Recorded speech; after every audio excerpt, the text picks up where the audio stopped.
me enseñaron que las cosas estaban mal. Con esto yo ya tengo hecho la tarea de lo que me pidió Carolina, ¿no? Carolina me preguntó que comentara sobre la reforma a la ley y al sistema de protección de la infancia. Y yo creo que es súper fácil de ver, creo yo, por lo menos me pareció a mí, puede ser, leyendo la propuesta de la ley, uno tiene que considerar que está el Sename, constituido en 1909, en marzo de 1980. Lo que primero que debería llamarle la atención y hacer fruto de reflexión es por qué un servicio que está encargado de la protección, del cuidado de los niños, depende del Ministerio de Justicia y no de otro ministerio que podría ser más pertinente en relación a las dificultades o a los problemas que atiende. Y el actual sistema de protección de la infancia contempla tres áreas. La más grande, bueno, protección y justicia juvenil son las más grandes y la adopción es una unidad un poco más pequeña, pero relevante aún, porque tiene una participación, un peso bien importante respecto al lineamiento sobre intervención con las familias. ¿Cuál es la propuesta de reforma? Bueno, se quiere dividir al Sename, dicen, en dos grandes servicios, el Servicio Nacional de Reinserción Social Juvenil, que proponen que sea en el Ministerio de Justicia su dependencia.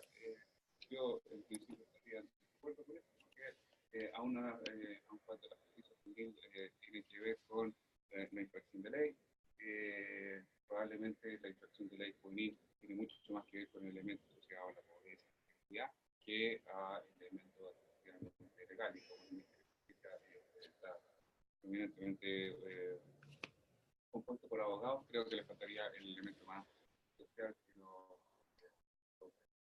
Y el otro servicio que se quiere crear es el Servicio de Protección de la Niñez, que se acaba de presentar, y contempla estas 6 servicios: diagnóstico, y seguimiento. En el fondo están dividiendo los distintos organismos del Sename que hoy en día existen en distintos servicios, quizás un poquito más centrados. Un departamento de diagnóstico, otro de prevención especializada.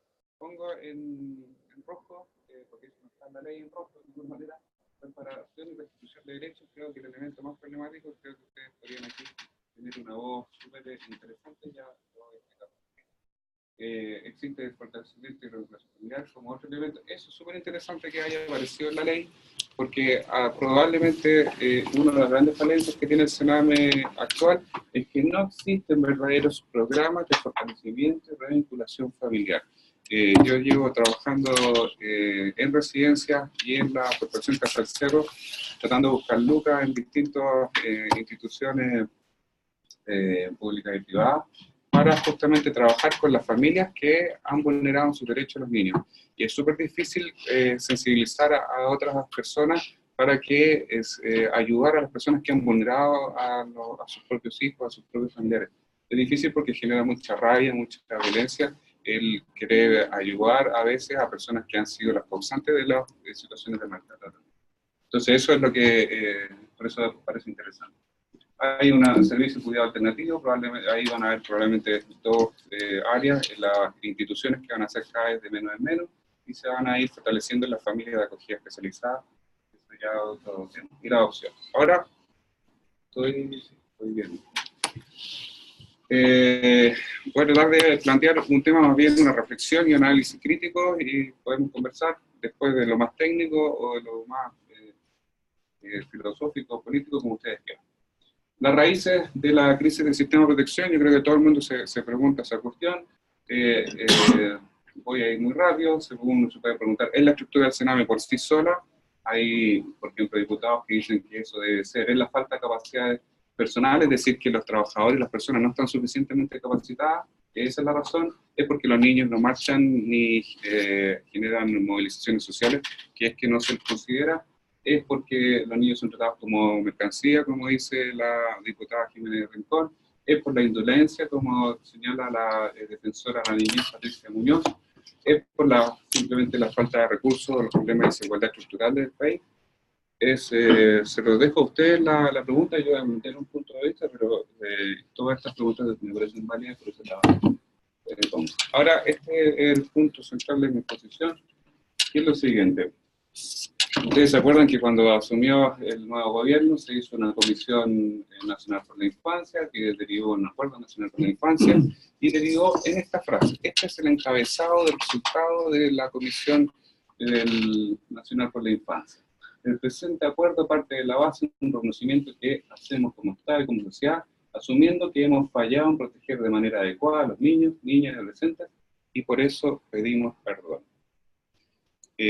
Yo quiero someter eso a análisis porque probablemente sea la hebra que nos pueda ayudar a conducir el conjunto de intervenciones que nosotros podemos llevar adelante. Pedir perdón. Entonces, la pregunta que viene inmediatamente: ¿a quién tenemos que pedir perdón? ¿Y quién y por qué en concreto debemos pedir perdón? Yo creo que esa pregunta no se ha formulado suficientemente en forma seria. Y como no hemos hecho esa pregunta, queremos seguir trabajando y haciendo cosas sin antes detenerse a pensar. Ahora, cuando vemos algunos datos gruesos de los niños que atiende el Sename, porque así podemos responder a la pregunta: ¿a quién debemos pedir perdón? Debemos considerar lo siguiente. Según el anuario estadístico que da cuenta de lo ocurrido en el Sename durante el año 2017, los niños que fueron objeto del servicio fueron 135.073 niños, y la mayoría de los niños, ustedes ven, ingresan al servicio, al Sename, por una situación de negligencia. Eso es lo que hay que retener en la cabeza: negligencia, violencia, maltrato, y además, bueno, hay una, dice, ¿cómo dice ahí exactamente? Otras causas de ingreso, que debe ser una combinación entre distintas situaciones de vulneración, maltrato, negligencia. Subrayo en rojo, es súper importante, los niños no ingresan al Sename, no ingresan al sistema de protección por abandono. Es súper importante considerar eso, porque en el imaginario de las personas, de los agentes sociales, está que los niños de los hogares son niños abandonados, que los niños del Sename son niños abandonados, que los padres han querido de alguna manera delegar o demitir a su ejercicio de su rol paterno, y eso no es verdad. Si se produce el abandono mientras los niños están en el Sename, es producto de las intervenciones de los sistemas de protección, pero no es la razón por la cual los niños ingresan a el sistema de protección de la infancia. Es súper importante tenerlo en cuenta porque si salimos de la lógica del abandono, salimos de la lógica asistencial, patriarcal, utilitaria, etc. Tener cuidado con eso. Y respecto a la composición de la edad, ustedes ven que están repartidos entre los 0 y 18 años, más o menos igual. El grupo que nos interesa, que compone casi la mitad, entre los 0 y los 8 años, porque ahí uno entiende que pueden hacer muchas más cosas, y probablemente ese es el grupo que va a acoger al sistema, el nuevo sistema de protección de la infancia, y el grupo los más grandes, que probablemente componen mucho más niños que son infractores de ley, va a ser la preocupación del otro servicio que se está proponiendo en la reforma del gobierno. Esto ustedes, yo no tengo que decirlo porque yo me imagino que ustedes como organización deben saberlo de sobra, y eso es lo que los mantiene reunidos trabajando aquí. Cuando hay un niño que ha sido víctima de la negligencia y el maltrato, debemos considerar que ese niño está siendo objeto, está en un contexto de pobreza, de marginalidad, vulneración de derechos, tanto en los aspectos más individuales como en los aspectos más amplios, la falta de trabajo precario de las familias, territorios en dificultad, donde a veces no vemos que la acción del Estado puede llegar a los lugares más que están más apartados o que han sido marginados, y además vemos comunidades fragmentadas y bien integradas. Lo pongo como antecedente, pero estoy seguro que esto ustedes lo saben. Ahora, ¿cuál es el punto? Y esto yo lo someto a discusión con ustedes. Aquí yo hago ya más bien una reflexión un poco más autocrítica. ¿Por qué el sistema de protección no protege a los niños, niñas y adolescentes?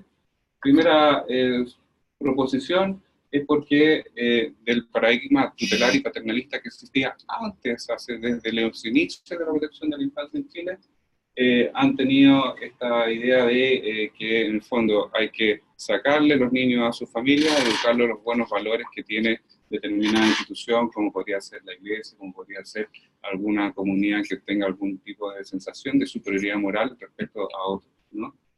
El problema es que se ha hecho mucho énfasis hoy en día a que las dificultades de protección de los niños obedece exclusivamente a un tema de competencias individuales. Es porque existen padres, un padre con una biología particular, el que hace que, por su historia, por su propia naturaleza, no pueda proteger a su hijo, cuando lo que es importante tener presente, que cuando un padre no puede cuidar bien de su hijo, eso siempre está asociado a un conjunto de otras situaciones que se suman para que la situación de crianza de un niño se vuelva difícil. Esta idea ustedes lo conocen bien, como la concepción de la pobreza como pereza, y aquí viene la autocrítica para mi propia disciplina, que es considerar que los problemas de crianza tienen causas estrictamente individuales. Decir se ha ido psicopatologizando, se ha puesto todo como si fuese una enfermedad, la pobreza, el maltrato, la violencia, cuando eso tiene que ver con un elemento de carácter bastante más amplio. Los profesionales de ciencias sociales, en los que yo participo, han reemplazado la crisis de la autoridad eclesiástica hoy en día, por la autoridad de la ciencia y por la tecnología de la conducta. ¿Qué quiere decir con esto? Que en general, hoy en día, mis colegas creen que los problemas de protección se deben resolver a partir del trabajo en intervención de especialistas, sacándole el poder a la propia comunidad para encontrar sus propias soluciones. Eso es para mí un gran problema. Y la denegación de la violencia del sistema de protección puede ser el otro elemento. Y este es el mensaje para ustedes. ¿Qué preguntas nos pueden orientar? ¿A quién hay que pedir perdón? Ya sabemos, niños y niñas y adolescentes, pero de las clases y de los sectores más marginados. ¿Quién debe pedir perdón? Porque esto le digo que es un mensaje que podría servir para ustedes.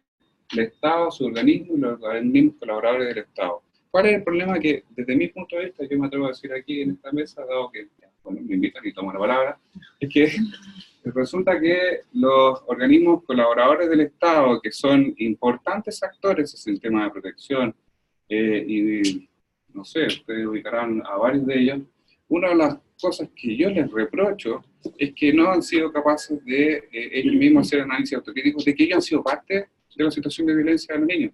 Entonces, constituyen mesas de trabajo, van con distintos agentes a pedir más lucas para tener sus programas andando, pero no han hecho la reflexión crítica de que su propio programa, su hogar, su OPD, la ONG que dirigen, ha sido parte del sistema de protección que ha fallado en su misión. Entonces, si no hacen esa reflexión, yo creo que por más que le pasamos todas las lucas del mundo, no van a poder corregir el problema.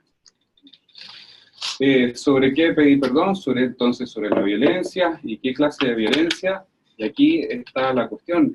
La violencia que hemos ejercido sobre los niños tiene que ver con que hemos separado al niño de su comunidad de origen, lo hemos desarraigado a través de, por ejemplo, procesos de adopción. Eso, si quieren, lo podemos ver con más detalle después. La adopción en Chile ha apuntado principalmente a las familias más pobres, más vulnerables, que en vez de trabajar con ellas para intentar restituir el vínculo, en las políticas del Estado por mucho tiempo estuvieron concentradas en separar rápidamente al niño de su familia y comunidad de origen, desarraigándolo no solo en la comunidad de origen, sino también de su grupo de hermanos, produciendo tragedias que son como la que conocimos hace poco por prensa, el caso de una niña italiana, que se fue chilena, que se fue a Italia y que fue abandonada en Italia. Si negamos la violencia estamos mal, el proceso de aculturación, en fin, hay que tratar de fortalecer las potencialidades y los recursos que tienen las comunidades de origen. Y con esto casi podría terminar, aunque tengo dos elementos, pero ¿cuál es el punto de vista que yo quiero plantear? No un punto de vista técnico, sino viendo un punto de vista ético y político. Tenemos que pensar en un proceso reparatorio.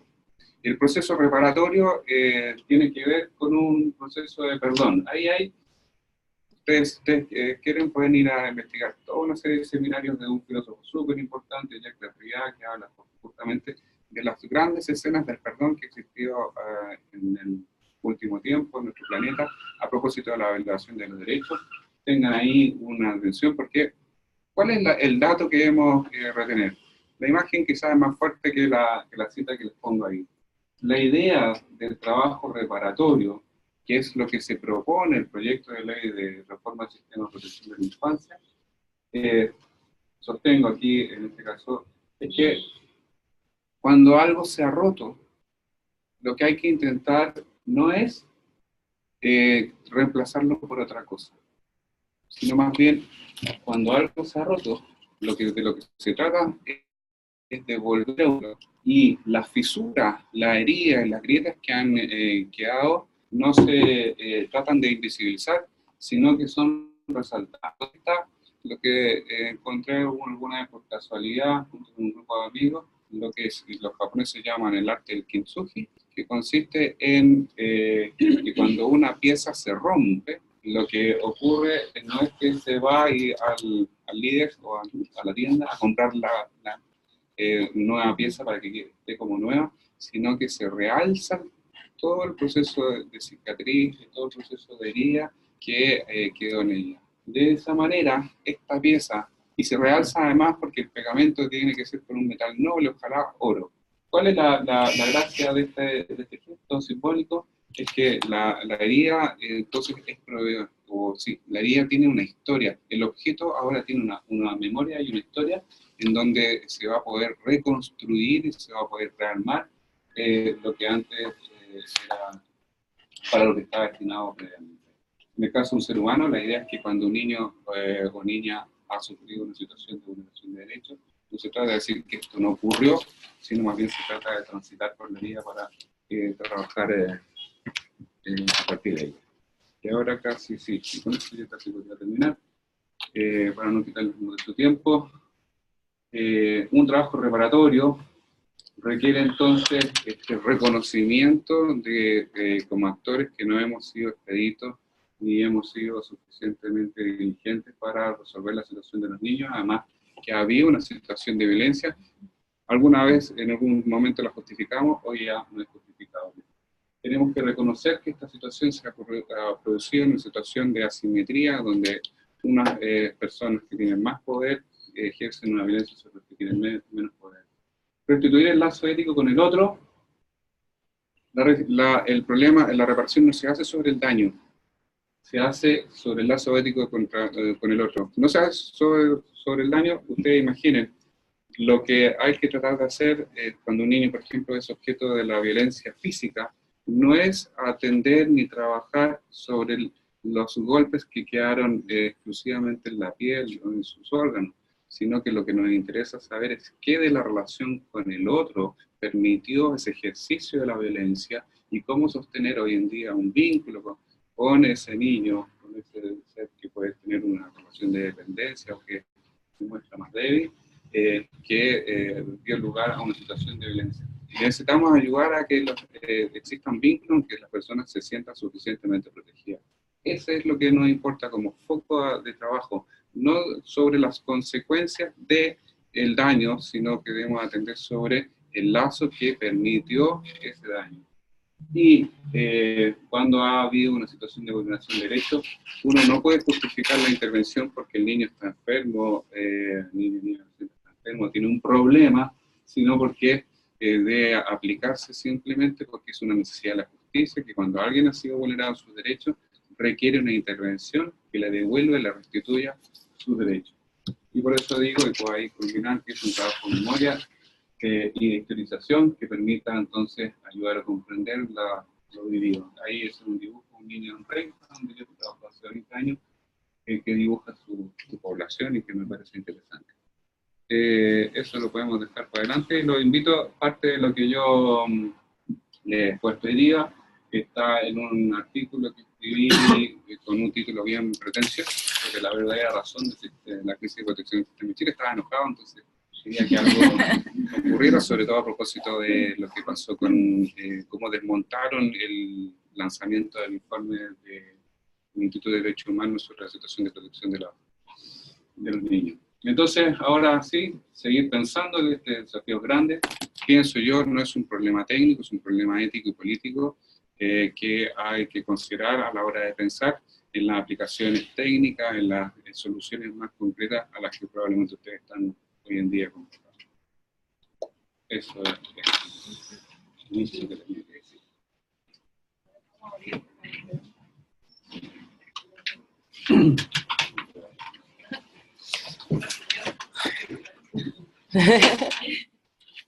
En tu experiencia y obviamente todo el conocimiento que hay detrás, ¿de qué cosas crees que se hace cargo y de cuáles no se hace cargo el proyecto, de todo lo que hemos hablado acá? El proyecto tiene un elemento interesante que yo rescataba, el trabajo de restitución y vinculación familiar, como un elemento que sobresale respecto al paradigma anterior. Y eso yo lo rescataría. Lo que está asociado de esta forma a los procesos de adopción, y aún falta todavía por trabajar y elaborar mucho más la manera en cómo uno va a considerar que la ayuda es suficiente para una familia que está en dificultad. ¿Cuánto tiempo vamos a destinar en resolver las situaciones de vulneración y de derechos de un niño? ¿Cuántas personas deben trabajar? ¿Cuánto tiempo? ¿Qué instituciones deben trabajar para ayudar a resolver? Lo digo porque en mi experiencia, cuando un niño ha sido vulnerado sus derechos, el trabajo con esas familias puede tardar mucho tiempo, muchos años. Entonces, ¿cuánto es que el Estado está dispuesto a esperar y acompañar a las familias?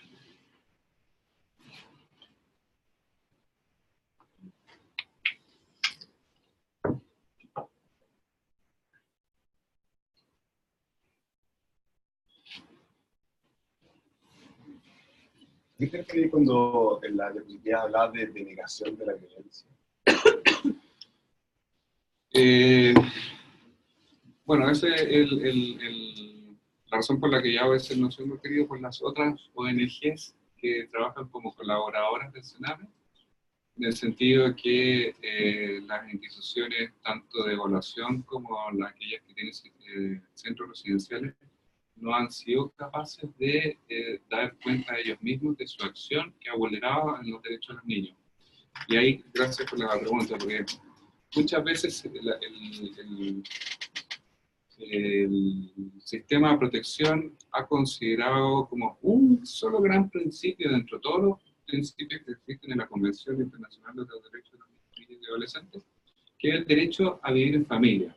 Y ese ha sido como el estandarte de todas las intervenciones. Y eso ha conllevado que, en concreto, las instituciones, al estar focalizadas por solo ese principio, han tenido, curiosamente, por esa misma razón, un trato bastante denigratorio con respecto a las familias y a los niños del sistema de protección. Denigratorio a las familias porque las consideran como abandonadoras, las consideran como que no quieren salir de su situación de pobreza y de falta de trabajo, que no quieren solucionar la situación de los niños, y entonces crean una serie de prácticas que están bien relatadas en el informe del Instituto de Derechos Humanos, en que lo que hace el sistema de protección es alejar aún más al niño de su comunidad de origen y familia. Y eso me permite a mí también plantear que uno de los problemas que tienen las instituciones que trabajan como colaboradoras del Sename es que no ven otros principios y otros derechos que tienen los niños, tales como el derecho a la identidad. Y ese derecho ha sido tan poco visto, ¿no? Bueno, el otro derecho de la autonomía progresiva que se ha ido relevando cada vez más, pero el derecho a la identidad, que es el derecho que tiene todo niño a tener un nombre, a permanecer vinculado de una u otra manera con la comunidad en la que nace, y que le da la fuerza para encontrar las raíces, para construir algo, eso ha sido escasamente trabajado por las instituciones. Entonces se ha denegado la violencia, digo, porque las instituciones han reforzado de una u otra manera el desarraigo de los niños de las comunidades de las que son parte. Y deniegan también el hecho de que si un niño es maltratado o es fruto de una situación de violencia, que eso tiene que ver con un contexto más amplio que la sola competencia individual. Y deniegan también que sus intervenciones son tremendamente agresivas en el sentido, por ejemplo, cosas así como para que tengan la idea en la cabeza, que se lo someten a evaluaciones sin pedir permiso. Y no se les explica el resultado y qué tipo de consecuencias se pueden tener si es que se le hace una evaluación de una crisis psicológica o social. Eso es tratar a una persona de una manera violenta porque se la obliga a someterse a una evaluación de una pericia psicosocial, pero no se le explica qué consecuencias va a tener. Y las personas a veces confían en dar cuenta de su intimidad para que luego todos esos elementos sean expuestos en un tribunal de familia y se use para ir en contra de su interés. Eso entre las muchísimas otras formas de expresión de la violencia. Matías, entonces, estaba pensando yo porque hace un rato que me parecía que el diagnóstico respecto a la situación del Sename ya estaba cerrado. Pero al escucharte, yo no he leído todas las cosas que tú dijiste, sino que algunas de ellas solamente habría un diagnóstico errado, entre comillas. Porque ahí llevamos 2 años discutiendo esto, o quizás algunas otras organizaciones llevan 10 años discutiendo esto. Pero el diagnóstico hasta donde yo había escuchado hasta aquí no apuntaba a lo que tú estás planteando. No, probablemente sea una arista distinta, un intento, una conceptualización que yo considero, tal vez no equivocado, pero yo lo considero en este momento como algo más profundo, que va más allá. No, me hace todo sentido lo que planteas, pero digo, y entonces todo este tiempo en que el Estado por una parte y organizaciones varias por otro lado han estado diagnosticando problemas, no. Es que es difícil porque hay muchas fuerzas que se oponen, ¿no? Porque por un lado en la Cámara de Diputados hay toda una visión de que las organizaciones están lucrando con el dolor de los niños. Y eso es una verdad casi falsa, yo diría, ni siquiera parcial, ¿no? Pero ahí tenemos un problema porque una serie de acciones, y el mismo proyecto se hace cargo de eso, de tratar de evitar cualquier tipo de lucro con el dolor de los niños. No me parece que ese sea el problema. No. A mí me parece que tiene que ver con las competencias profesionales y con la falta de capacitación que tenemos nosotros, los de las ciencias sociales, para abordar el problema de una manera mucho más integral. Y el gran problema también es que hay muchos especialistas, colegas míos, que intentan plantear esto como un tema casi de una disciplina de expertos, y no como un problema social y comunitario. Y eso también lo vuelve súper difícil, porque a la vuelta de la esquina ustedes van a encontrar un montón de gente que dice, tengo la solución para los padres que hacen esto, tengo la solución para las comunidades que no hacen esto. Y todos tienen su modelo y le van a poner un montón de gráficos donde van a lograr que te pongan, que hagan la acción que ellos ponen, con metodología súper sofisticada, cuando en realidad no es tan sofisticado devolverle a las comunidades la posibilidad de ser protagonistas de los procesos de cambio. Tengo una consulta. Cuando mostraba el número de niños que están en el Sename, había un porcentaje muy grande que sé que entraban por negligencia.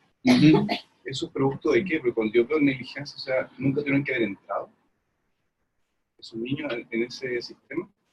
No sé si está ¿no? Lo de... no sé por qué no aparece. Ahí aparece. ¿Hay aparece? Sí, pero no, es que aquí no se ve. Aquí quizá hay que correr el mouse. Ah, vale.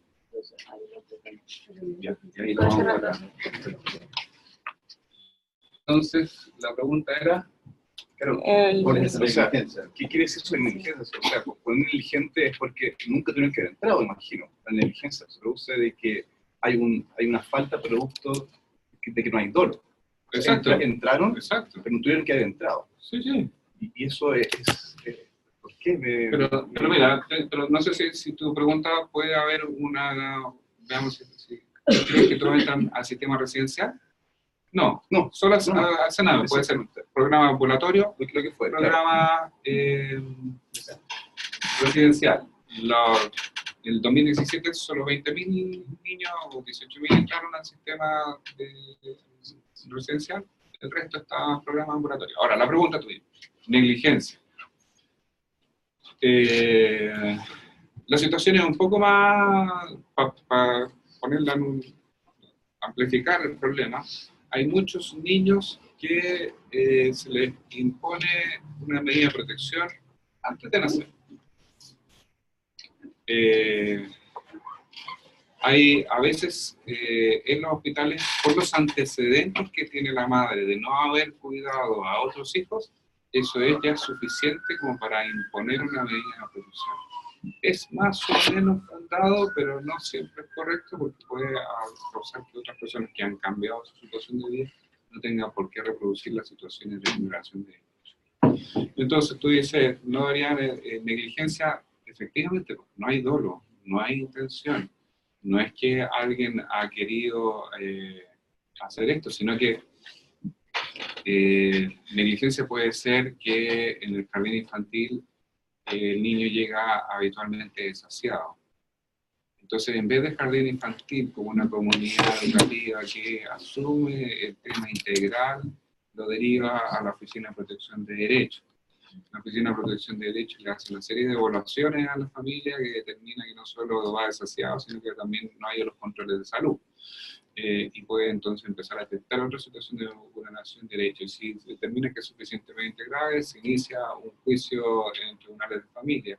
Y el tribunal de familia lo va a derivar a un COSAM, y el COSAM tiene que esperar 6 meses. Entonces, después lo que le dice que no ha ido a la terapia o a la especialista que ha sugerido, y comienza un camino que es difícil de determinar algún día.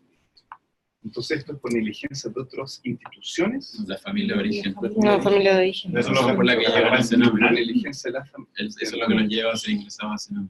La negligencia de la familia. Exacto. ¿Por qué la duda? No, es que muy alto el número, y aún así si fuese una institución, y yo estoy diciendo en mi anuario que entra por negligencia, pero sí entender bien el concepto. Porque si yo hablo de que el ingreso es por negligencia, quiero saber de quién es la negligencia que se produce para este ingreso, porque la tasa es muy alta. Entonces, mucha atención. Exactamente, es muy alta. La familia, pero la familia y la comunidad que detecta ahí un niño en dificultad. Sería la familia como negligente, más que el sistema. Exacto. Hay una categorización sobre el nivel de la vulneración de derechos, leve, moderado, alto, negligencia, que está como calificado. Entonces, según eso evalúan, y son las derivaciones, como decía María, a través de los juzgados de familia. Y tengo una pregunta igual, aprovechando el cambio. A propósito de la necesidad del abordaje integral que tú decías de la intervención, cuando se hablaba del diagnóstico de Sename en los últimos 2 años, una de las grandes críticas que se hacía era que el trabajo estaba muy desarticulado entre los diferentes sectores del Estado. O sea, desde la información, que un chico ingresaba a una residencia, pero no sabían cuántos años de escolarización tenía, qué necesidades tenían en salud mental, etcétera, hasta la intervención. Entonces, desde tu visión, ¿cómo este proyecto avanza en esa línea hacia realmente generar un abordaje integral, y bueno, como la ley lo llama también, de protección integral de derechos? Mira, ahí hay que darse una vuelta por el proyecto de reforma. Bueno, yo quizás como más viejo, más desconfiado nomás, y a nivel de titular está que se va a favorecer un trabajo intersectorial. El proyecto contempla que va a haber una asesoría, un comité de expertos que va a ayudar al director nacional y a los regionales. Y además señala que va a haber unas ciertas reuniones periódicas con todos los ministros y sectores involucrados en la protección de los niños. Después el proyecto se hace cargo. ¿Cómo se va a implementar? Eso yo no lo puedo prejuzgar de antemano. Sí puedo decir que por los antecedentes que dispongo, es que si es que los distintos sectores no dialogan, la situación se vuelve aún más dramática para el niño y su familia. Ejemplos muy vívidos de esto es cuando hay un niño que está mucho tiempo en un lugar de protección, Entonces uno se pregunta si el sistema escolar ha respondido suficientemente bien con las necesidades de ese niño. Y ahí hay ya un primer problema, porque muchas veces el sistema educativo en general expulsa al niño que viene con estos antecedentes. Después viene el sistema de salud y dice, ustedes lo han hecho pésimo, yo voy a traer al niño, lo voy a internar en mi propia residencia de corta estadía, pero no está en vínculo con el trabajo que hace el sistema residencial, y eso crea otro quiebre, otra ruptura. Está dicho en el proyecto que va a haber un trabajo intersectorial. Cómo se lleva a la práctica es un desafío enorme. La puesta en práctica hasta el día de hoy ha sido no muy feliz, lamentablemente.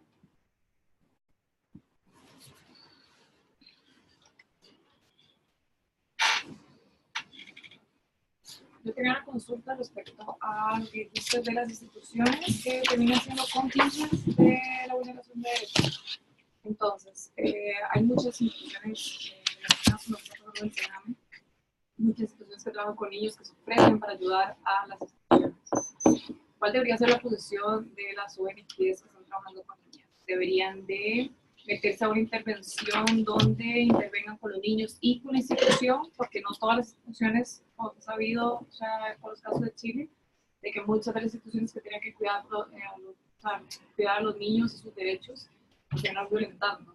Ajá, De una manera impresionante. Exacto. Entonces, las ONGs, que son varias, Sí. interviniendo, deberían de tener algún tipo de estándar para trabajar con esas instituciones, o sea, como de que se está vulnerando derechos, yo intervengo a cierto punto Sí. hasta que esto a nivel institucional, porque a veces se vuelve cómplice la situación. Si te estás dando cuenta que en la institución donde estás está violentando derechos de niños y no estás haciendo nada al respecto, te estamos siendo parte del problema de niños invisibilizados. Entonces, ¿cuál sería como tu recomendación a las ONGs que trabajan con estas instituciones que directamente inciden en el resguardo de derechos? Necesitamos trabajar con esas instituciones, necesitamos trabajar con esos directivos de las instituciones y yo diría que en Chile se ha ido conformando como un bloque o bloques opuestos entre aquellos que tenemos un determinado punto de vista respecto a la situación de infancia y el bloque por la infancia, que es otro bloque, en donde están reunidos gente además que son súper reconocidos en el medio social. Entonces, estamos hablando, qué sé yo, la Fundación Mi Casa, que es una fundación súper importante, que tiene mucha gente que trabaja en ese ámbito. Pero yo no he visto, respecto a esa fundación, que exista una reflexión suficientemente profunda para plantear que en algunos casos se ha equivocado y que a partir de esa equivocación es necesario entonces generar una acción correctiva. Hay otras instituciones, sobre todo los que tienen hogares en el sur, yo me he dado vuelta por hogares en el sur y que los niños se han muerto asfixiados, porque las mamaderas le dan las mamaderas a los niños sin asistencia de un adulto.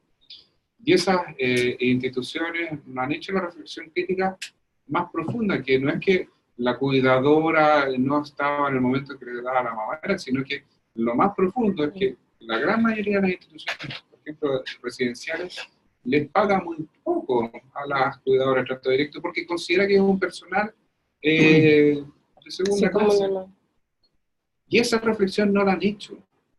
No la han hecho. Yo lo he interpelado diciendo, mira, tenemos que considerar que esto es bastante más complejo. Y no es que te estoy diciendo que tú eres en concreto el culpable, pero sí tenemos que asumir que lo hemos hecho mal porque hemos sido miopes en la consideración de los problemas que hemos tenido. Entonces, como yo trabajé en la elaboración del informe del Instituto de Derechos Humanos sobre la situación del Sename, a las instituciones les dolía mucho que se develara esta cuestión.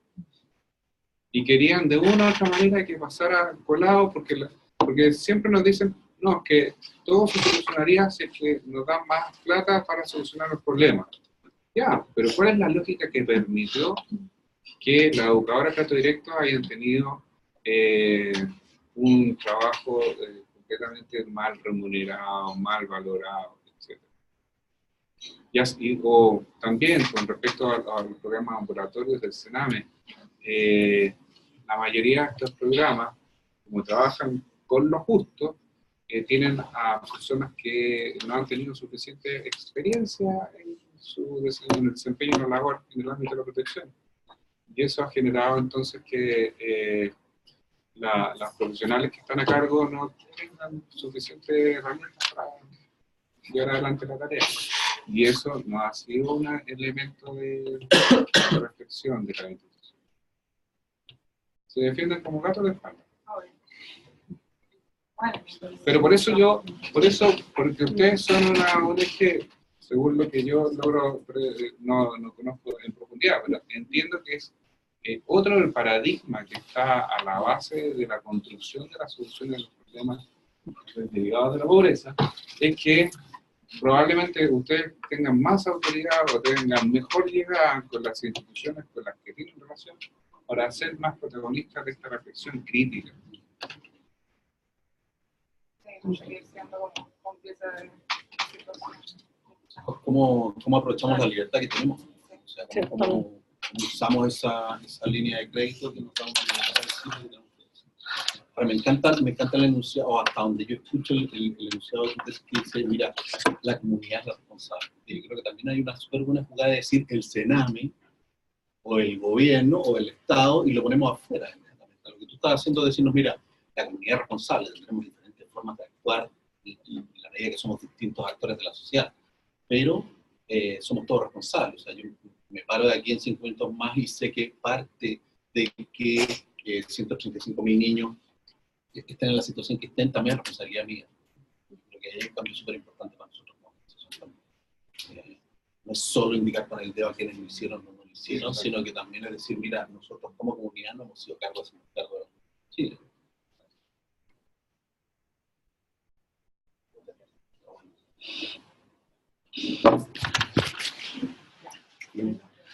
Solo si quieren tener más elementos, yo he escrito un poco sobre la situación de los niños en los hogares y pueden ver, hay un libro que publiqué, se llama Vínculo y Memoria, y hay relatos de la historia de niños y dispositivos de acompañamiento para los niños que están en el contexto residencial. Quizás les sirva como una posibilidad de nutrirse. Gracias, Matías. Gracias.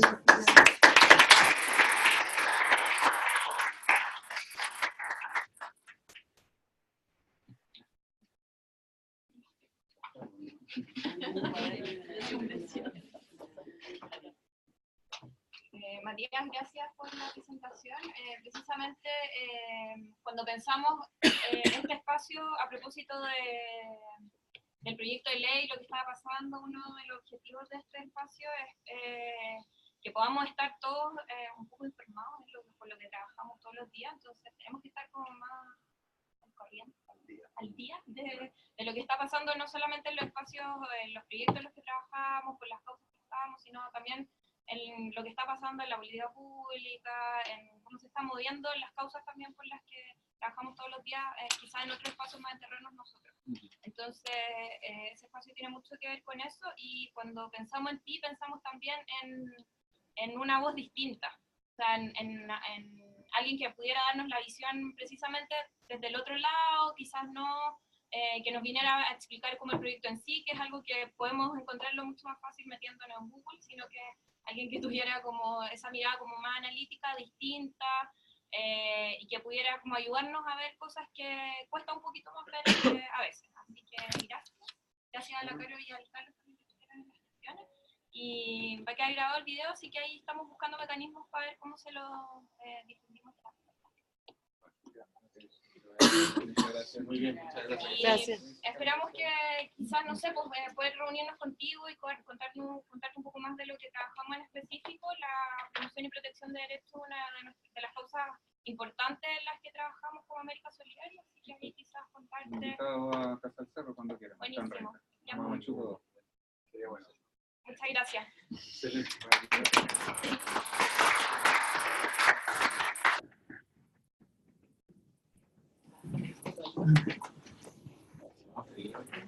Vamos a seguir un ratito. Maca, Hay que impresionar. Maca.